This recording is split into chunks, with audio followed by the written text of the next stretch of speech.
Hey everybody,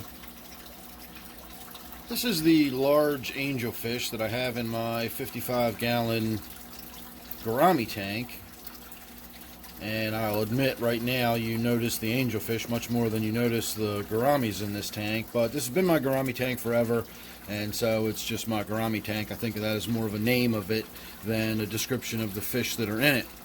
So at any rate, this is my Gourami tank, and that is my angelfish in my Gourami tank, and it was acting a little unusual a few minutes ago. I was kind of standing in the doorway watching it. When I came in, it stopped and started looking at me like it was waiting for food, and now it's doing what it always does whenever I try to shoot video of it, which is go and hide in the corner so I can't see it. But what it was doing was unusual in my experience for angelfish. Typically angelfish don't like a lot of current, they don't like a lot of water movement, vigorous bubbles, and that sort of thing. And the angelfish was actually at this end of the tank where I temporarily have an air stone in here. I was actually just doing a little experiment to find out whether or not this tank was running low oxygen levels or not. I don't believe it is, and so when I do a water change later, I'm going to go ahead and pull that air stone out of there. I don't think it's necessary in this tank, but the angelfish was like rolling into the bubbles, like almost on its side, and then letting the bubbles floated up to the surface, and then it was sort of drifting back down. It looked like somewhere between a fish that was at the amusement park and it was going, getting in line to go on the ride again over and over again.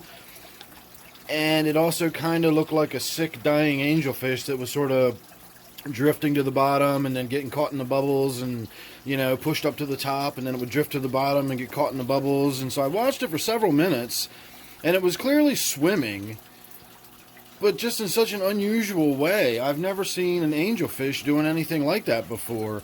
And as I said, when I came in to really kind of have a closer look, its behavior stopped immediately. It just stopped what it was doing. It came like, oh, hey, you're here. And it came over and just started looking at me through the glass.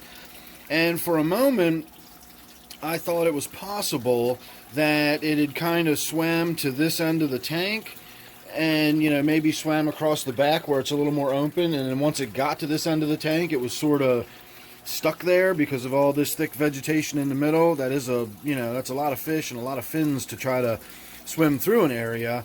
And so I thought, well, maybe it's just sort of can't figure out how to get out of this end, and it's just too much current with the, I got the power head right there in the back, and then the bubbles rising.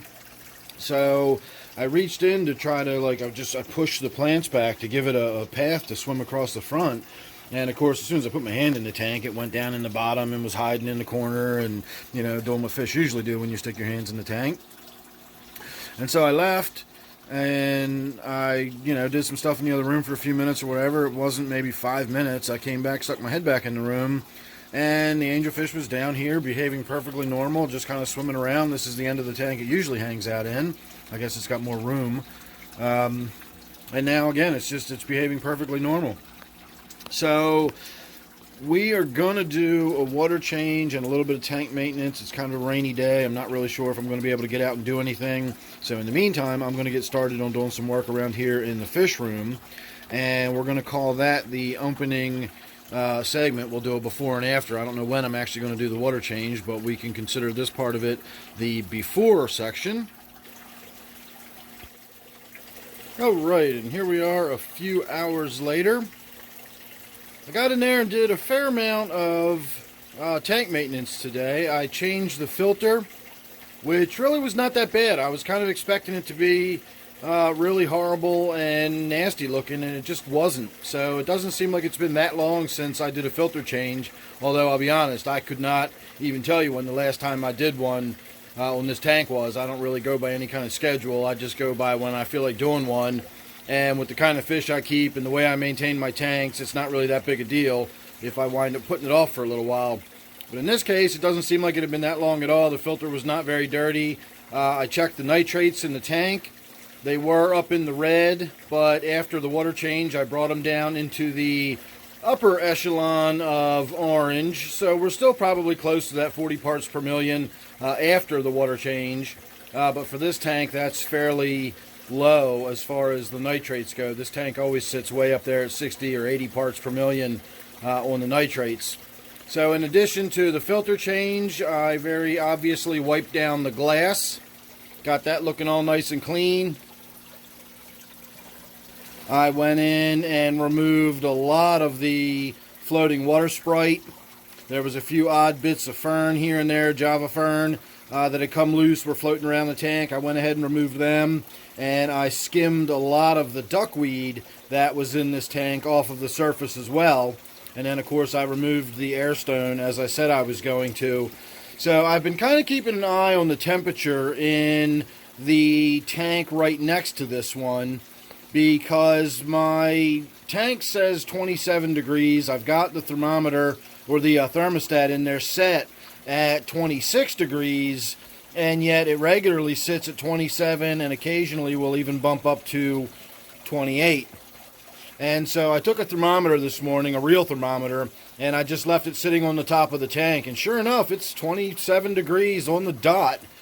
And so I think that's just the temperature this tank is going to sit in the warm room because of the summertime and the lighting. And there's not a lot I can do to really bring those temperatures down without putting a chiller on the tank or something like that. And that's obviously not an option. The other option, of course, would be to redo my house's AC and pipe the AC down into the basement here, which again, that's not really an option. That's not something I'm going to do. And up until this summer, I've never had this issue before. This has just been the hottest, most ridiculous summer we've ever had. And literally down here in my basement, we're sitting at temperatures near 80 degrees. Every time I shoot one of these videos, I've got sweat dripping off my elbows by the time I'm done shooting it. It is warm.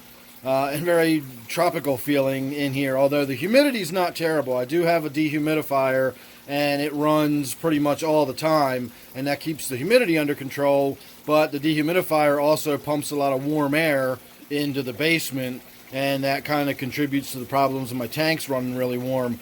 But all that aside, I still don't think we're up near the temperatures where I have to worry about oxygen deprivation in the water. 27 degrees is still fine, and this tank is actually sitting a little cooler than that tank. I don't know if it's the lighting. I'm not sure why that tank sits a little warmer than this one. They have the exact same light on it, so it shouldn't be the lighting. The only thing I can figure, look, there goes my little Cory back up to the top. This Cory really loves swimming around by the top of the tank. That is actually why I put the air stone in there in the first place. I thought this fish might be going up to the top for oxygen, although that didn't really make any sense. But better safe than sorry, I decided I was going to check it. And sure enough, it made no difference whatsoever. So again, I don't think I've got a low oxygen problem in this tank, and therefore I don't need that air stone. I also want to point out, now that I'm being distracted by it, look at the roots on this piece of Anubias that I wedged between the rock and that piece of woodwork. It's finally starting to grab a hold of the wood and attach to it, and it's making its way down. So pretty soon I won't have to rely on that rock holding it there. It will actually be attached to that big piece of wood. So I'm kind of excited about that. It's about time. I've been waiting for a while for that to actually attach and grow to that. Every time I get in there and do any maintenance or whatever, and the water levels come down, it moves it around, and that winds up tearing it off of the wood, and it's been a long time coming to get that to finally attach to it. So there you go. I can't really think of anything else to talk about with this tank. Again, I got it cleaned up, glass cleaned up, filter change, big water change. I did about a 50% water change, and I removed a bunch of those plants. And I'll also add, not to forget, that I do sell my plants, so I do have a bucket full of Water Sprite and some Java fern. I've got a little bit of Anubias right now. I've got Temple plant. And all of it will come with probably a little bit of duckweed at no extra charge. So check out my email down below if you're interested in the aquatic plants. Otherwise, I'm going to ask you to subscribe. That way you won't miss anything I've got coming up. You never know what it's going to be with me. And as I said before, I think it's always something good, so you don't want to miss any of it. Thanks again. Don't forget, this is my 55-gallon Gourami tank. I'll see you real soon in the next one.